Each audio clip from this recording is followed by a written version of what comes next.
인터뷰. 모두를 위한, 모두를 향한, 모두의 궁금증 훅 인터뷰. 대선에서 패배했기 때문에 대가를 치르는 것이라고 생각하고 모욕적이고 부당하지만 오라고 하니 또 가겠다. 이재명 민주당 대표가 검찰의 추가 소환 요구에 이렇게 얘기했습니다. 한쪽에서는 이 대표에 대한 검찰의 구속영장 청구 임박했다는 얘기가 들려오고요. 민주당에서는 장외투쟁 가능성 거론되고 있습니다. 어떻게 되는 건지 더불어민주당 김남국 의원에게 물어보겠습니다. 의원님 안녕하세요. 네, 안녕하세요. 살고 싶은 도시, 살기 좋은 도시 안산 단원을 김남국입니다. 네, 알겠어요. 네. 복 많이 받으세요. 네, 새해 복 많이 받으세요. 자, 대선 패자로서 오라니 또 가겠다. 이재명 대표가 다시 검찰에 출석합니다. 이렇게 마음을 굳힌 배경은 뭡니까?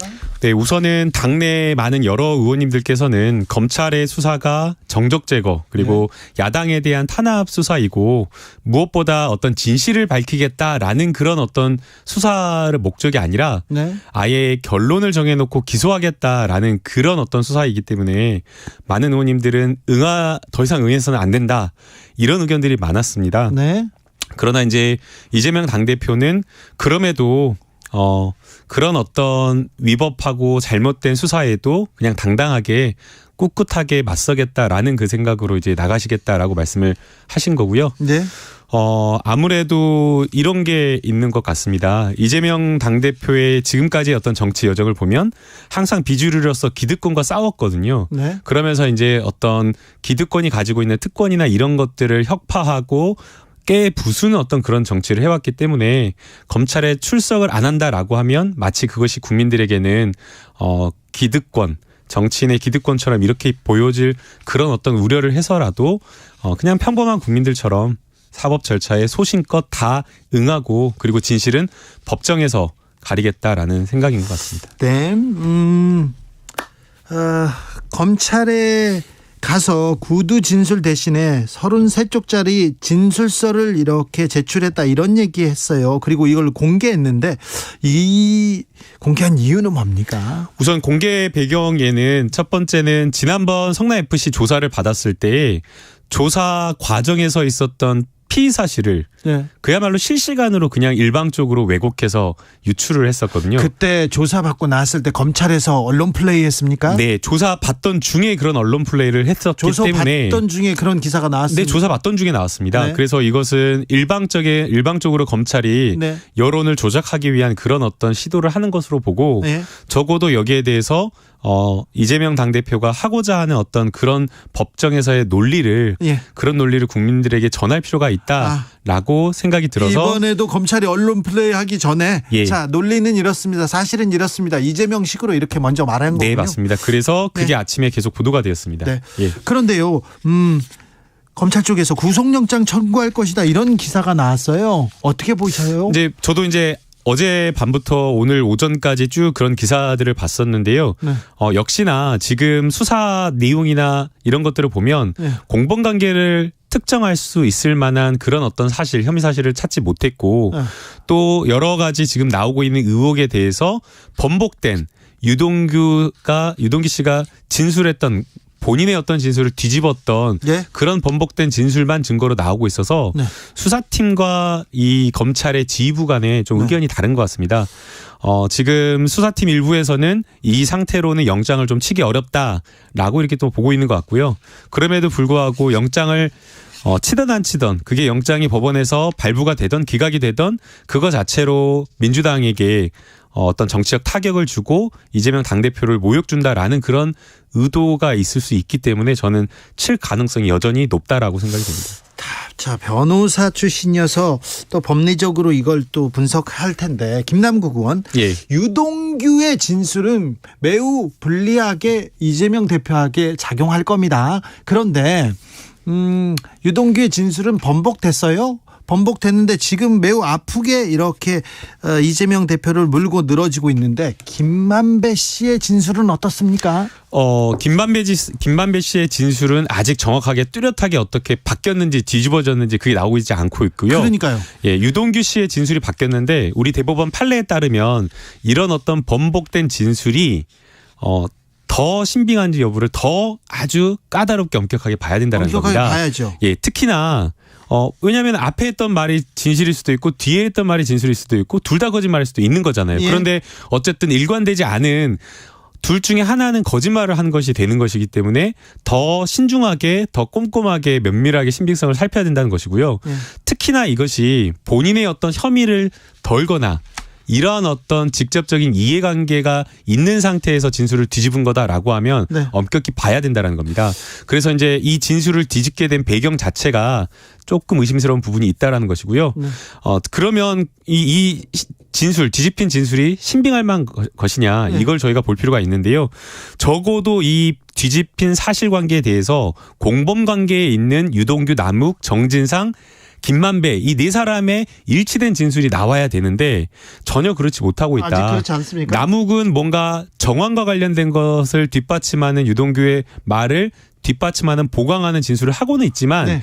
직접 진술이 아니라 전원 네. 그리고 그 사람들과의 관계를 이야기하고 있기 때문에 진실된 어떤 하나의 사실을 똑같이 말하고 있지 못하고 있고요. 지금 남욱, 정영학, 유동규는 거의 한 목소리를 내고 있는 거 아닙니까? 똑같은 목소리를 내야 되는데 그렇지 못하고 있다라는 거죠. 아, 그래요? 하나의 사실관계를 이야기를 해야 되는데 그렇지 못하고 있기 때문에 문제다. 신빙하지 못한다라는 것이고요.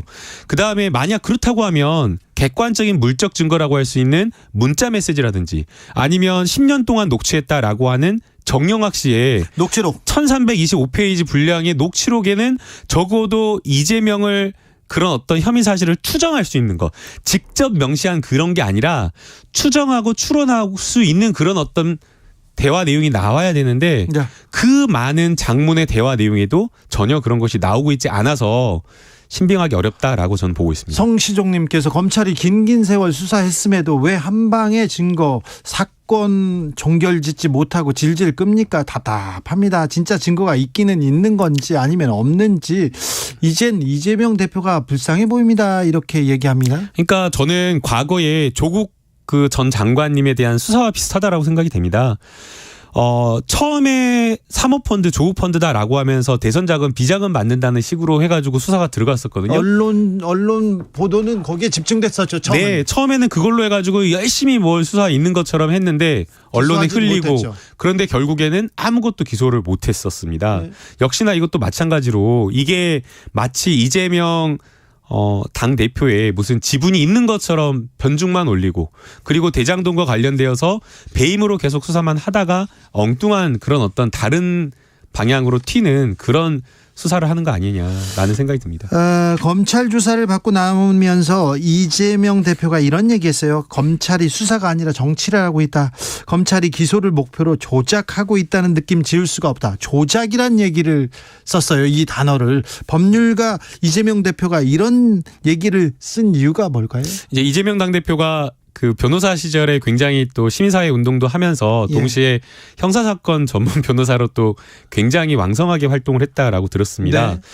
그런데 조사를 받는 과정이 진실을 밝히기 위한 어떤 그런 조사가 아니라 묻는 것을 또 묻고 그다음에 물었던 것을 다시 또 묻고 그다음에 여러 가지 증거나 이런 것들이 있으면 사실은 가장 중요한 것은 이 문서의 의미를 알려면 보고받은 사람이 아니라 작성자가 어떤 의미인지를 잘 알기 때문에 작성자에게 물어봤으면 충분하게 답을 구했을 것을 어떤 의미냐는 식으로 계속해서 반복되고 똑같은 의미 없는 질문을 하고 있기 때문에 이게 결국에는 수사를 지연하고 약간 모욕 주고 그리고 출석을 한두 번 더 불러가지고 포토라인에 세우려고 하는 그런 검찰의 불순한 의도가 있는 것 아니냐 이렇게 보고 있는 것 같습니다. 검찰이 죄를 벗겨주는 사람들이 아니에요. 죄를 묻는 사람들이잖아요. 검찰이 어차피 기소할 것이다. 어차피 구속영장 칠 것이다. 이렇게 보는 사람들이 많습니다. 김남국 의원도 그렇게 보시죠? 네, 저도 그렇게 보는 거죠. 만약에 구속영장을 청구하면 그러면 어떻게 됩니까? 구속영장을 청구하면 법원에서 바로 영장실질심사를 하는 것은 아니고요. 지금 현재 국회 회기 중이기 때문에 체포동의서를 국회로 보내게 됩니다. 네. 그래서 보고하고 그 다음에 열리는 본회의 때 이것을 표결 처리하도록 되어 있습니다. 그런데 민주당에서는 이거 받아들일 수 없을 거 아닙니까? 이재명 당대표가 서로 정말 만일에 하나 이재명 당대표가 나는 혼자 나가겠다. 법원의 판단을 받겠다라고 하더라도 저희가 그것을 용납하기가 어려울 것 같습니다.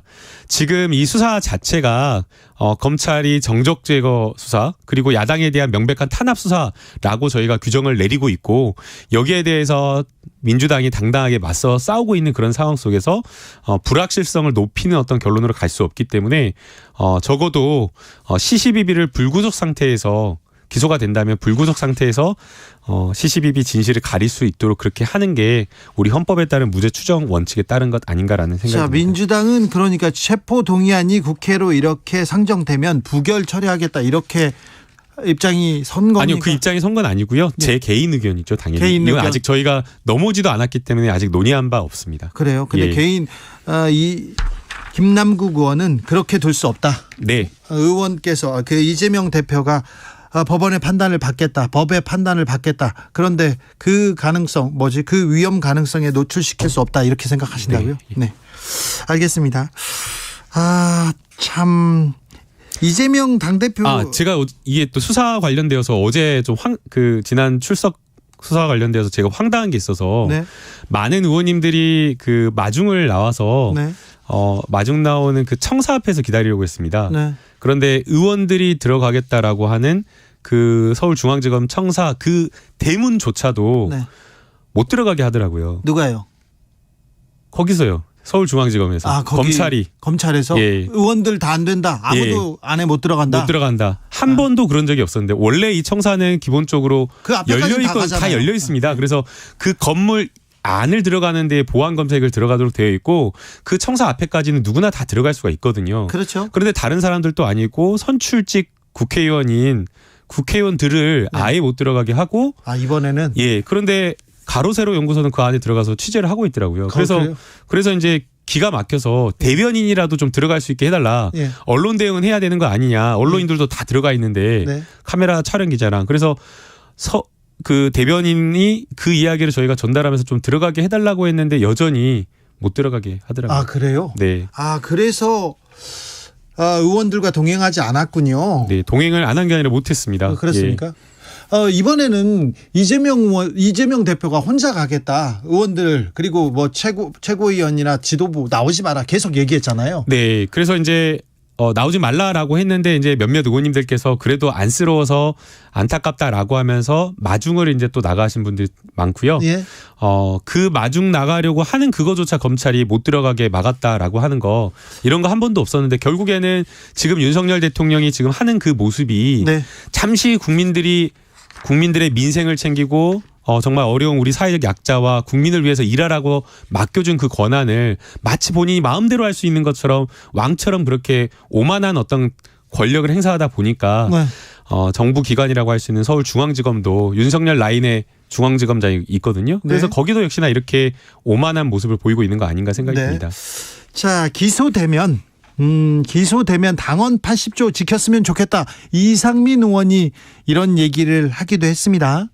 네, 우선 이상민 의원님도 이재명 수사가 결국에는 야당 탄압이고 정적 제거 수사 편파적인 부분이 있다라는 것에 대해서는 동의를 하시는 것 같습니다. 그 얘기는 주진우 라이브에 나와서도 얘기하셨어요? 네. 그런데 이제 그 해결 방법에 있어서는 이재명 당대표가 80조를 적용해서 스스로 물러나야 된다라고 이야기를 하고 있는데요. 네. 저는 그게 판단 자체가 적절한가라는 의문이 듭니다. 네. 왜 그러냐면요. 이재명 당대표가 당대표라서 공격을 하는 것이 아니라 우리 당의 바로 직전에 대선 후보였고 그리고 윤석열 대통령과 경쟁을 했던 후보였기 때문에 정적을 제거하고 민주당에게 정치적 타격을 입히기 위해서 공격을 하는 거거든요. 그러면 이재명 당대표가 아니다라고 했을 때 그런 어떤 공격이 안 들어올 거냐. 그렇지 않다라고 보이고요. 더 오히려 어떻게 보면 더 강도 높게 공격이 들어올지도 모릅니다. 그리고 당대표가 아닌 상태라고 하더라도 어떻게 이재명 당대표와 그리고 이재명 우리 직전의 대선 후보와 민주당을 분리시켜서 볼 수가 있겠습니까? 그래서 그 부담 자체는 여전히 고스란히 있는 상태로 더 민주당이 어렵게 공궁에 처하게 될 수 있다라고 보는 거고요. 그리고 또 다른 문제도 있습니다. 네. 만약 그렇게 했을 때 리더십 공백을 과연 누가 메꿀 수 있냐라는 겁니다. 특히나 총선을 앞두고 있기 때문에 공천이라든가 그다음에 내년 총선에 대한 어떤 장기적인 전략을 사실은 미리 준비해야 되거든요. 그런데 당권을 놓고 전당대회를 놓고 해놓고 당내가 분란을 일으키고 싸운다라고 했을 때 내년 총선을 온전히 치를 수 없는 그런 문제가 있기 때문에 네. 지금 내부의 많은 의원님들 대다수의 의견은 지금 내려놓을 때는 아니다. 네. 지금 아무것도 나오지 않았는데 이재명 당대표에게 내려놓으라고 하는 것은 저희가 검찰에 아예 그냥 백기투항하는 거나 마찬가지이기 때문에 네. 있을 수 없다라는 의견이 다수인 것 같습니다. 보수의 원로 윤여준 전 장관도 저희 방송에 나와가지고 이재명 대표 지금 대표직을 내려놓는 건 때가 아니다 이런 얘기를 했어요. 너무 늦거나 아니면 이제는 때를 놓쳤다 이런 얘기를 했는데요. 그런데 이재명 대표 체제로 민주당이 총선 치르면 땡큐다. 이거는 검찰도 원하고 국민의힘도 원하는 거 아니냐. 이렇게 얘기하는 사람들도 있습니다. 저는 민주당 내에도 있어요. 저는 오히려 안철수 대표나 네. 김기현 대표. 안철수 대표면 땡큐. 네. 김기현 대표면 베리베리 땡큐 이렇게 될 것 같은데. 아 그래요? 네. 네. 그래서 안철수 대표가 됐을 때 윤석열 대통령과 갈등 네. 또는 윤석열 대통령이 또 나 이 당대표 마음에 안 들어라고 하면서 어떻게든 또 찍어내기 할 수 있을 가능성이 높아서 그래서 땡큐고 김기현 대표 같은 경우에는 누가 보더라도 보이잖아요. 아주 윤석열 대통령의 신복처럼 해가지고 공천학살 그리고 또 지금도 뭐 말도 안 되는 약간 극우 유튜버에서 나올 법한 그런 어떤 공약과 정책을 쏟아내고 있거든요. 네. 설날 때 그렇지 않아도 많은 가정들이 여러 가지로 되게 힘들어 하시는데 그 과정에서 뭐 여성들에게 민방위 교육시키겠다라고 네. 한다던가 오늘은 또 보니까 김기현 대표가 네. 댓글에 국적과 관련된 부분을 공개하는 그런 법안을 발의하겠다. 근데 지금 댓글에 뭐 중국은 뭐 0.2%도 안 된다고 하는데 어디서 이상한 극우 유튜버를 봐가지고 그러한 어떤 아주 강성적인 발언만 쏟아내고 있어서 김기현 대표가 되더라도 오히려 저희는 매우 좋다 이렇게 네. 보고 있습니다. 사실관계를 조금 명확하게 정확하게 봐야 될 텐데 중국 댓글 이거는 조금 사실과 거리가 멉니다. 근데요. 네. 국민의힘은 그래요. 안철수도 김기현도 땡큐다. 김남국 의원 좋습니다. 그런데 상대방 말고 민주당은요. 야, 이건 제가 이 답변으로 피해가려고 그랬는데 다시 하세요. 네. 다시 물어보신데. 자, 민주당 자체로 민주당이 민생정당으로 경제 위기를 극복하는 정당으로 거듭나야 되는데 이재명 대표만 보여. 리스크만 보여. 자, 여기에 대해서 그러니까 제가 아까 말씀드린 대로 이재명 당대표가 아니다고 하더라도 이재명 당대표를 계속 공격할 거기 때문에 그건 그렇죠. 당대표냐 아니냐 그거와 상관없이 여전히 지금 검찰의 탄압은 계속될 것이다라고 생각이 됩니다. 네. 그러면 리더십을 누가 더 뚜렷하게 선명하게 가져가느냐라는 부분이고요. 네. 뭐 잘 아시다시피 이재명의 당점도 있고 장점도 있지만 네. 장점 중에 하나가 바로 민생 챙기기 그리고 민생과 관련된 여러 가지 좋은 정책을 만들어내는 그런 부분의 강점이 있기 때문에 네. 실용적인 어떤 부분에 있어서 민생을 챙기는 그런 모습을 총선에서 강조할 수 있다라고 저는 생각이 됩니다. 성남시장 때 시민들한테 그런 작은 정책들이지만 그게 크게 큰 호응을 받아서 여기에 지금 민주당에 이재명을 만들었는데 지금은 안 보인다 이런 얘기는 많이 나와요. 지금은 이제 아무래도 당 대표를 하고 여의도에서 정치를 하고 또 특히나 탄압을 받으면서 야당의 역할을 하고 있기 때문에 네. 뭔가 이렇게 빠르게 속전속결로 행정가처럼 의사결정을 해서 그런 뭔가를 보여주는 성과를 보여주는 부분은 부족할 수 있습니다. 네. 그거는 당연하다라고 보이고요. 시장의 권한과 정치를 하는 국회의원의 권한 자체가 다르기 때문에 그런 어려움은 좀 있지만 네. 그럼에도 불구하고 오늘 이제 저희가 양국관리법을 본회의에 직회부하는 안건을 상정해서 다음에 꼭 처리하려고 합니다. 그래서 이러한 것들을 포함해서 민생에 필요한 부분을 조금 더 속도감 있게 그리고 많은 국민들이 정치 효능감을 느낄 수 있도록 할 계획입니다. 구속된 쌍방울의 김성태 전 회장이 북한 인사와 만난 자리에서 민주당 이재명 대표에게 전화했다, 통화한 적이 있다 이런 보도가 나왔습니다. 검찰발 보도인데요. 검찰에서 이렇게 진술했다고 합니다. 새로운 사실이 아니라고 저는 생각이 되고요. 네. 이미 지난번 KBS 인터뷰에서 이재명 당대표가 김성태와 직접 통화한 적도 없고 번호도 없다라는 것을 분명하게 이야기를 했고 그 자리에서 다만 누군가 식사 자리에 있을 때 다른 사람을 통해 가지고 한 번쯤인가 통화한 기억은 있는데 정확하지 않다라고 이미 그 부분을 사실을 이야기를 했기 때문에 새로운 기사가 아니라고 생각이 듭니다. 아, 그때 그 얘기군요. 네, 그리고 저도 이재명 당대표가 지사 시절에 저도 술자리에서 이재명 당대표 거의 한 30번 이상 그냥 수시로 이렇게 있는 지역의 사람들에게 통화해서 바꿔준 적이 있기 때문에. 김남국은 저한테도 전화해가지고 지인들 전화 많이 바꿔주잖아요. 맞아요. 제가 술자리에서 주진우 기자님 팬이라고 하면서 바꿔드린 그런 경우가 있거든요. 그렇죠. 정치인은 그럴 수 있어요. 네, 그래서 이거 자체를 뭐가 있는 것처럼 이상한 것처럼 그렇게 하는 것 자체가 결국에는 검찰에서 피의사실 모락모락 연기 피우려고 하는 거다라고 생각이 됩니다. 자, 이번 주말에 서울에서 국민보고대회 열기로 했습니다. 민주당 장외투쟁 신호탄 쏘는 거 아닙니까? 이제 장애투쟁으로 보실 수도 있고 그렇지 않을 수도 있는데요. 지금 이제 가장 국민들이 어려워하고 힘들어하는 것은 지난해부터 계속된 고물가, 네, 그리고 고금리, 난방비, 특히나 물가. 이번에 최근에 난방비 때문에 엄청 힘들어하십니다. 네. 그래서 뭐 지금 검찰 개혁 때문에 나가는 거 아니냐라고 생각을 하시는데 그런 것이 아니라 지금 국민들이 겪고 있는 여러 가지 어려움들을 모든 것들을 다 모아서 이러한 어떤 민심을 국민들에게 듣는 경청하는 자리, 그런 자리를 한번 크게 만들려고 준비 중에 있습니다. 경청하는 자리. 네. 한번 들어가서 이렇게 경청하는 거지 나가서 투쟁하고 여의도로 밖으로 벗어난다 그런 건 아니죠? 아니요, 그런 것은 아니고요. 저희가 일하더라도 밖에서 투쟁하더라도 항상 민생 정당으로서 국민의 삶을 챙기는 그 책임은 끝까지 다할 생각입니다. 네. 예. 주가 조작 의혹을 제기한 김의겸 대변인 김건희 여사 관련해서요. 명예훼손 혐의로 고발했습니다. 대통령실에서 어찌 보십니까? 뭔가 아프긴 아픈 것 아닌가. 아프다. 예, 그러니까 이렇게 아주 굉장히 세게 반응이 나오고 즉각적인 반응이 나온 거 아닌가 생각이 듭니다. 지난번에 장경태 의원도 그렇고 네. 너무 김건희 여사를 물고 늘어지는 거 아니냐 이런 얘기도 있어요. 근데 이게 정당한 비판이냐 아니면 그냥 물고 늘어지는가 이거를 저는 볼 필요가 있다라고 생각이 되는데요. 네. 지난번에 여러 가지 장경태 의원이 이야기했던 빈곤 포르노 그 지적도 뭔가 김건희 여사의 이미지를 자기적으로 만들기 위한 것 아니냐. 그 과정에서 오히려 아이들의 인권이 침해된 것 아니냐라는 그런 비판이었기 때문에 온당하고 준당한 비판이었다라고 보이고요. 이번에 김의겸 대변인이 지적한 것도 논평낸 것도 다른 게 아닙니다. 공판 과정에서 나왔던 그 증거를 주가 조작 의혹이 있다고 뉴스타파 등에서 여러 언론 매체에서 보도를 한 겁니다. 그래서 그것을 기초로 해서 문제 제기를 하는 것이고 의혹 제기를 하는 것인데, 그런데 법률적으로 따져보면 이걸 소송해서 어떤 득이 있을까 이런 생각은 좀.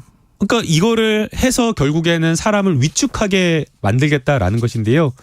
그러나 정말 당의 논평을 하고 대변인 입장에서는 이것을 두려워해서는 안 된다라고 보이고요. 그런 위축되는 일은 없을 거라고 생각이 됩니다. 여기까지 들을까요? 김남국 더불어민주당 의원이었습니다. 네, 감사합니다. 정치 피로